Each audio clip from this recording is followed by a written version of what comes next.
Hello Kajamis! Mama Jamela here for today's video na ko i-share sa inyo ha mga mads and pads about sa ko ang hair care kay naay naka-recognize sa tuong buhok no sa akong buhok nga humot jud daw kaayo kay naami dance challenge ato guys sa ko ang kauban tapos sige siya ingon nga kanang ma'am humot kay imong buhok gyud humot jud kay imong buhok so nag-start ko aning conditioner no it's a conditioner guys from Lars Skin mo ni siya so pasensya na kayo kay na dirty na gyud na siya kay use na jud ni siya gikan pa ni siya sa banyo so muna kong ginagamit guys nga conditioner para sa kong buhok since pa atong nagpa-breastfeed ko kay Zane so ipakita na ko sa inyo ha kung unsa to na video ang dance challenge nga mong gibuhat nga ngano na kayo na kong kauban nga kanang humot siya daw kayo akong buhok wait lang.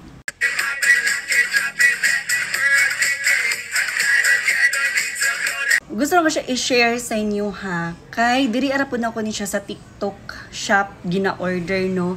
And yes, na ako'y stock yun pud ani kasi reseller man ko sa Lars Skin. So authorized reseller ko sa Lars Skin diri sa Davao de Oro. So mo to ako siyang gi-share sa inyo kay para kanang karong 8 nga sales para makapalit pud mo or pads basin mapalitan pud ninyo inyong mga uyab ba din ha, inyong kanang wife ba din ha. So palitin ninyo aning Lars Skin conditioner. Pwede ni siya sa breastfeeding, pwede po din siya sa pregnant and sa teens. So kung gusto mo avail na adin ha sa ako ang TikTok shop or kung dili ninyo makita din hiya sa ako ag yung basket na siya sa ako ang showcase. So nice kayo ni siya gamiton. Mo na akong paborito nga conditioner sa Lars Skin gyud. Nice iyahang hatag sa imuhang buhok kay shiny pa gyud no og humot kana lang.